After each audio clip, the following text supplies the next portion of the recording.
3 men were stationed on a lighthouse 10 days later. They were gone.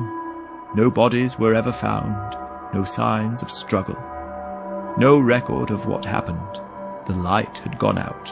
When the relief ship arrived, the island was silent. The door was closed, and inside, everything was exactly as it should have been, except for the men. To this day, over a century later, no one knows what happened on that island. Tonight, we're going to the edge of the Atlantic, to a place where the wind never stops, the sea never rests, and where, in the winter of 1900, something occurred that has never been explained. This is the mystery of the Flannan Isles Lighthouse.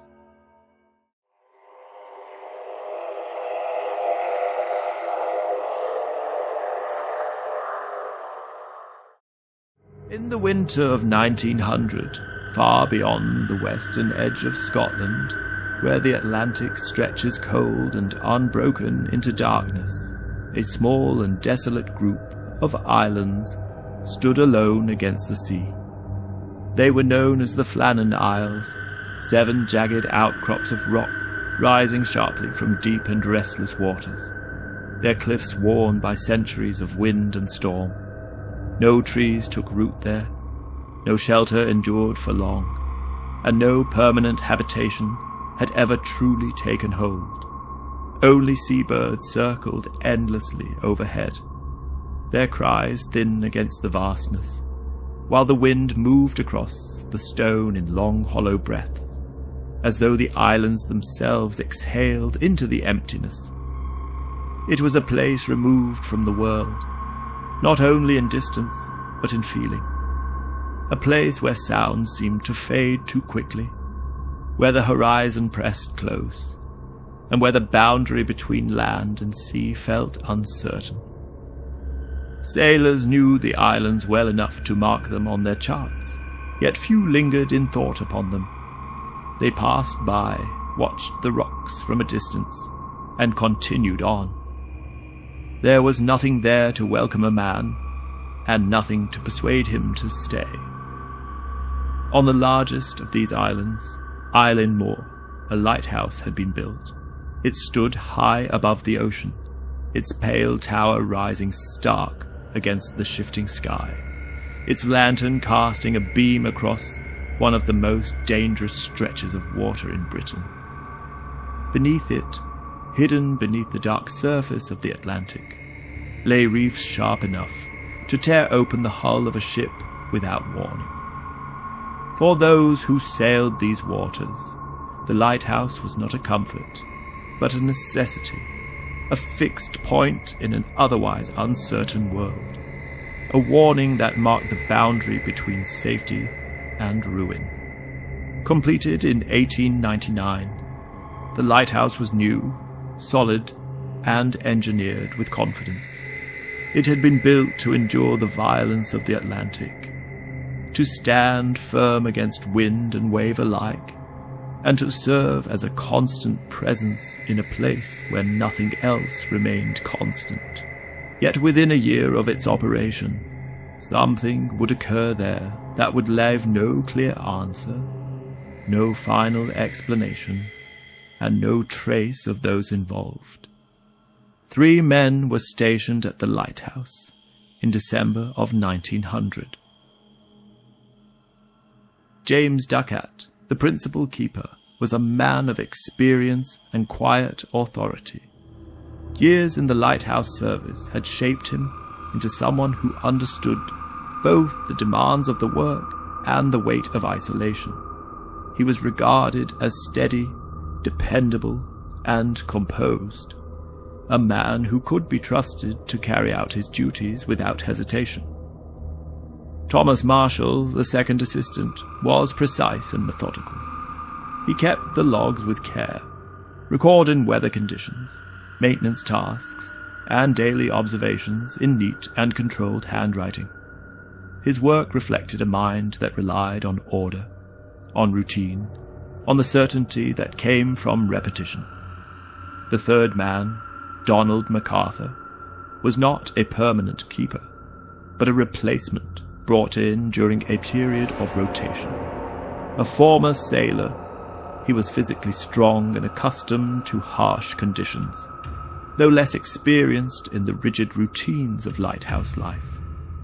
He was described as capable, though perhaps less disciplined than the others, a man shaped more by instinct than by structure. Together they formed a small and ordered existence, 3 men bound by duty, and surrounded on all sides by the endless sea. Their lives were governed by repetition, each day folding into the next, with a precision that left little room for variation. The lamp had to be cleaned, the oil filled, the mechanism checked and rechecked, until failure became unthinkable. The great lens, towering and intricate, was polished until it caught the light and cast it outward into the night. A steady beam sweeping across the black water, and always without fail, the light must burn.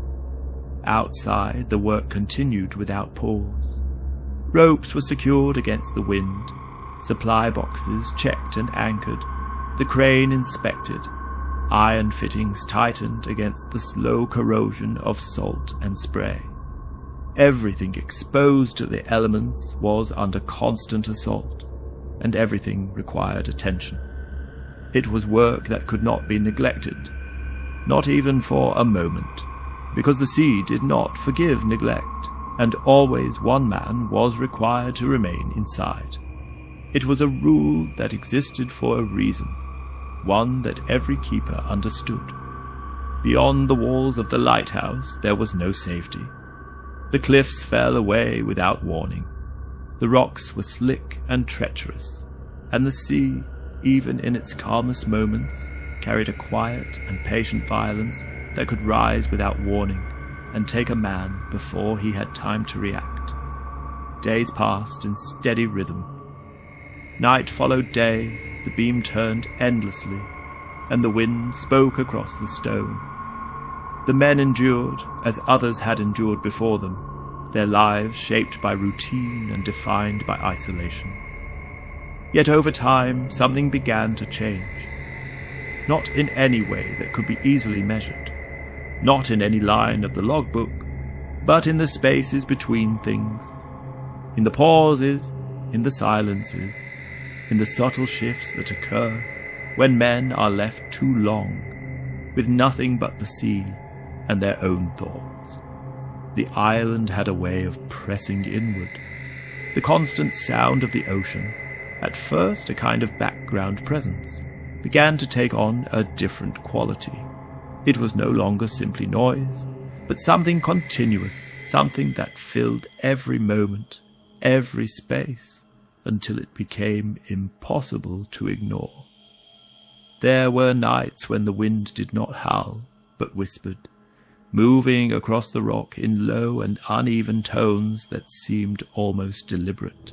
The lighthouse, for all its strength, could not keep such things entirely at bay. On the 15th of December, something broke the pattern. The exact moment is not known. There is no record that marks it, no voice that remains to describe it. But something occurred that drew all 3 men from the safety of the lighthouse and into the open, into a place where they should not all have been at once. That same evening the steamer Ashtor passed the Flannan Isles. As it moved through the dark waters, its crew looked toward Eilean more, expecting to see the steady beam of the lighthouse cutting through the night. But there was nothing. No light, no movement, no sign of life. The tower stood black against the sky, its purpose unfulfilled, its warning absent. At the time, the significance of this may not have been fully understood. Ships passed quickly, visibility shifted, and the sea could obscure much. Yet a lighthouse without its light was no small matter. It was an absence where there should have been certainty, a silence where there should have been a signal. Days passed before the failure was reported. By the time word reached the Northern Lighthouse Board, nearly 10 days had gone by. 10 days of darkness. 10 nights in which the light had not been seen. A relief vessel, the Hesperus, was dispatched to investigate, its journey delayed by the same weather that had long defined the region. When it finally approached Eilean on the 26th of December, the crew expected to see signs of life. They expected a keeper at the landing, waiting to receive them, as was customary. But no one was there. The cliffs rose in silence, the path empty, the island still.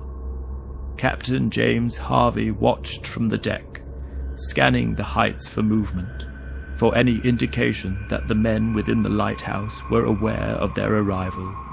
Nothing answered. No figure appeared. No signal was given. Only the wind moved across the rock, and the distant sound of waves breaking far below.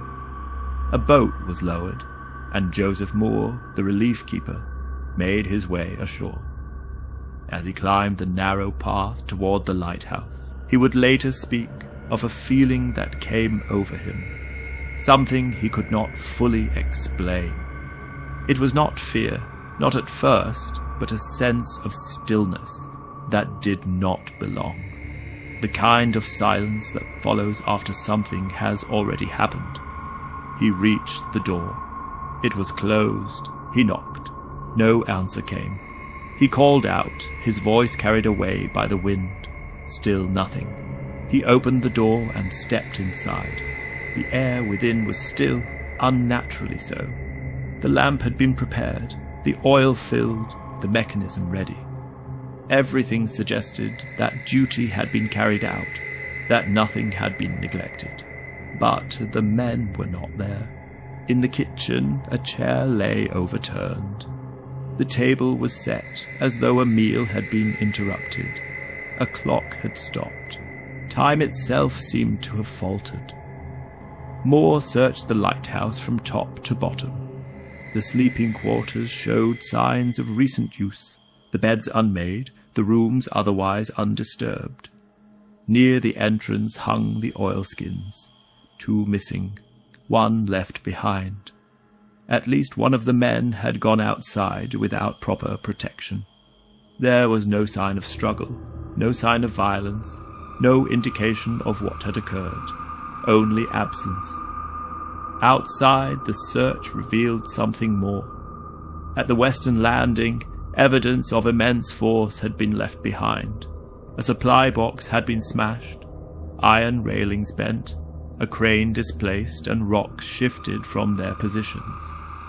All of it lay high above the reach of ordinary waves, suggesting that something far more powerful had struck the island, and yet, despite the damage, despite the signs of violence from the sea, there were no bodies. No trace of the men could be found. The official explanation would later speak of a wave, of an accident, of men lost to the sea while attempting to secure equipment. It was a conclusion that satisfied the need for closure, but it did not answer every question. Why had all 3 men left the lighthouse? Why had one gone without oilskins? What had drawn them out together, breaking the one rule that ensured their safety? And why did the sea, which so often returns what it takes, give nothing back? No answer was ever found. The lighthouse was restaffed. The light burned again. The routines resumed as they always had, as they always would. But the events of that December remained. Out there, on Eilean Moor, the wind still moves across the cliffs, and the sea still rises in the dark. The lighthouse still stands, its beams sweeping across the water, unchanged in its purpose. And yet, something of that silence remains. A memory without form, a question without answer, of what happened on the night the light went dark, and 3 men stepped outside and were never seen again.